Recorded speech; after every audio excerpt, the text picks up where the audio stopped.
Well, hello everyone. It is Friday, the 3rd of February, 2023. I am Dell Delbridge, Benchmark Realty, Murfreesboro, Tennessee. And no, I don't have a Benchmark shirt on today in today's video blog. It's because I've been hard at it all week. In fact, I'm running a little bit late with today's episode. I'm going to take this opportunity to remind those who know and to introduce those who do not know that I have a playlist out on the YouTube page called Home and Land, where what would appear to be fairly random type of videos doing stuff around the house, I post that. For some, it may be extremely old news or stuff that we already know, but a lot of people are looking to get out of renting and into home ownership. And one thing that's different between renting and owning is rent. You're just paying for your time, and with that comes the fact you don't have to do any maintenance. You can call the landlord and they have to fix it. Now, the landlord's most likely going to roll that expense back into your rent next time, but it's easy. You can make the phone call. When you go into home ownership, when you make that jump from renting to owning, where you're now building some equity in your property, you're going to find out you're the one that's going to have to fix things, or you're going to have to call people to come in and fix it for you. So a lot of these videos, they're just kind of content to be interesting, to be a little something to keep up with. I try to make them humorous. I try not to make them too dull, but I do try to make them fairly well detailed, so at least you can see the way I'm thinking and why. And you're free to think however you want to, and even free to comment, because the videos are, yes, free. Over on the YouTube page, a playlist called Home and Land. Now, let's get into our middle segment. If you like this content, please go to calldelltosell.com, find the tab that says on YouTube, click it, and it'll open up a page of QR codes. There you can use a smartphone to scan and get to the YouTube page, or you can just mouse over and click it on a PC. There you'll be able to subscribe to this little button over here and click the notification bell so that YouTube will notify you when each Friday's blog has been uploaded. Thank you. As with any middle segment, if I bring you an article or story from the internet, I like to give that retail source, that author, full credit for what they do, if a person is identified, like CNBC or something like that, and I put that full link in the description in the status chat's description over on the YouTube page, so you can look that up if you want to, because I don't read every word. I try to summarize. Now, sometimes I use some government sites, and I won't always get everything in that link where we're at. We may click a few things, and I don't give every single step, but I want you to be able to find where what I'm showing you, so that you know that I'm not just making stuff up. Well, today we have something from the Bureau of Labor Statistics, and we know that if you watch the show, we talk about inflation from time to time because it's part of what makes the world go round and the environment we're living in. Now, how many of you were watching me when I covered a website that purports to use old definitions of inflation in the current market? In other words, what would it be if we didn't change something? Well, it's called Shadow Stats, and you're free to go look that up on your own. Here we have something today that I want to point out. As we scroll down, I want to bring this up to the CPI. I want to bring up to something I bet you no one has shared with you. It's right here. January 2023 CPI weight update. Now, what does that mean? They're going to change how we measure it.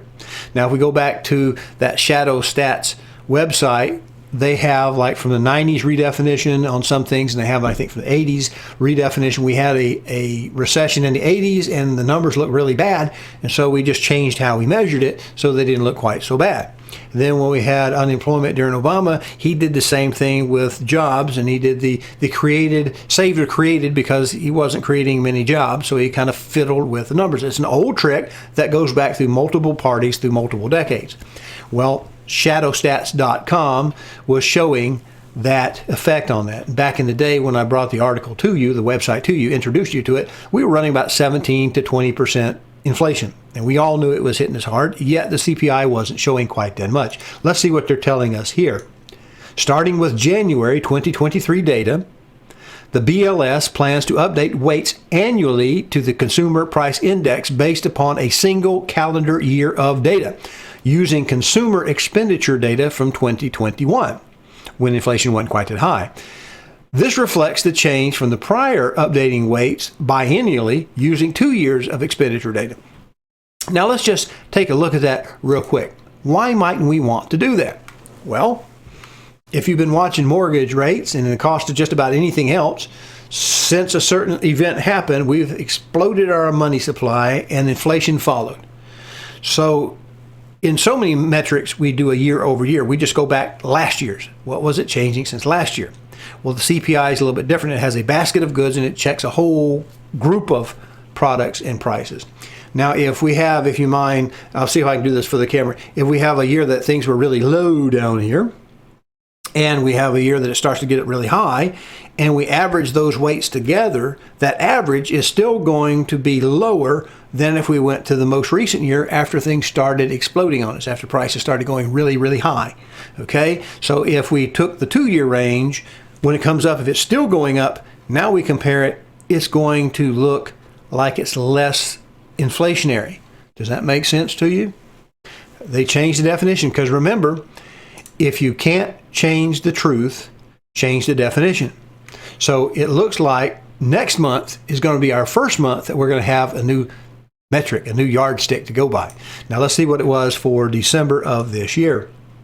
According to the Bureau of Labor Statistics, all items was up in December 6.5%.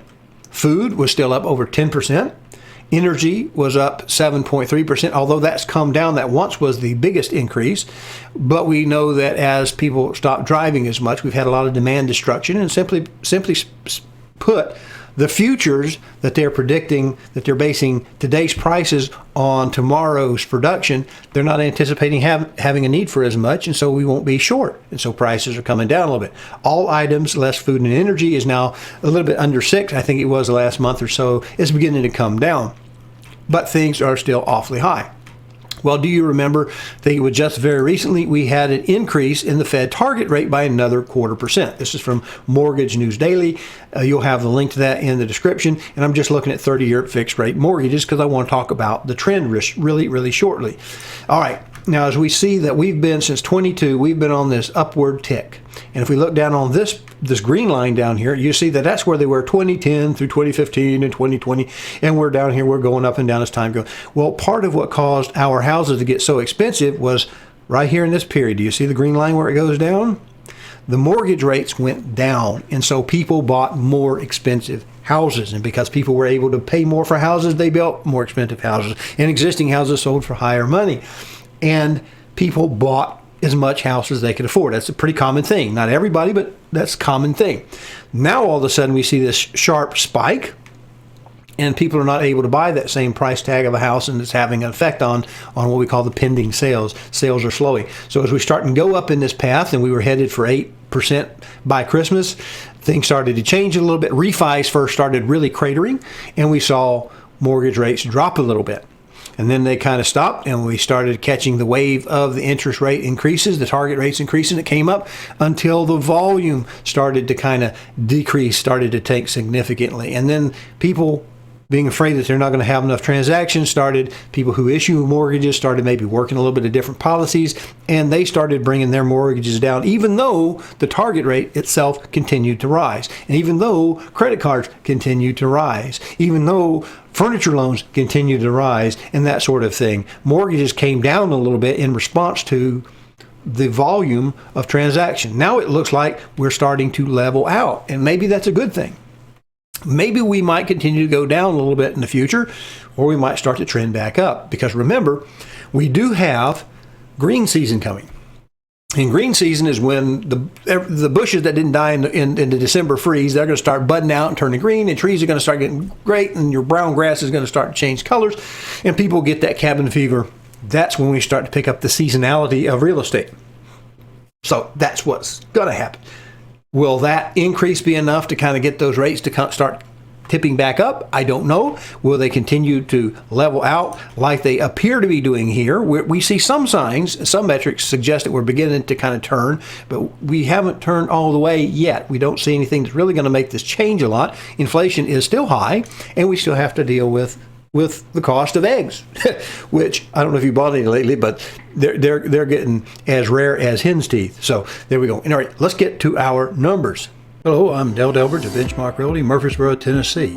If you are currently unrepresented and would like to know how to compare up to 3 properties side by side and room by room, then go over to my new YouTube channel. Call Del to sell. That's one L in Del, no spaces. Watch the demo on Real Scout. and then call me and we'll set up your exclusive ad-free account today. All right, I have the numbers for the day, and if I'm not enunciating very clearly, please understand we've been working hard all week on stuff, and I'm running on dreams and caffeine at this stage, and so we need to get this episode shot and uploaded. But of the week of the 27th of January of this year, 2023, we had 16,985 opportunities in the Real Scout system.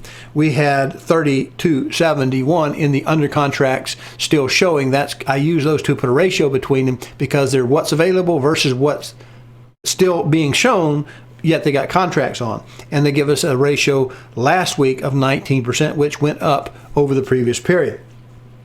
This week, 2/3/23, we had 16,430 opportunities. That's down for the third week in a row. And we have 3,476 in the under contract still showing. That actually tipped up over the previous period. And we have now a 21% ratio. And a lot of this is seasonal. Don't read too terribly much into it. It is to a great deal seasonal because when we cross the coldest part going into winter, things always slow down and we do see a shift. But as we see a feeling that mortgage rates, maybe they'll moderate a little bit and people will get back to the business of living their lives and buying and selling of homes. So I hope that that's been a good show for you today. We've got to get this thing produced in can and uploaded. And I do truly appreciate all of you who watch the weekly blog. I wish I had 100 times of you watching it, but for the ones who do, I want to sincerely thank you for your regular viewership. I really do appreciate it. It means a lot because it takes quite a bit of time to do these things and to try to come up with something that's helpful. Maybe it's not all shiny and rosy all the time, but I'm really trying to help. So I appreciate your patience and I appreciate you watching. Thank you. Have a great weekend.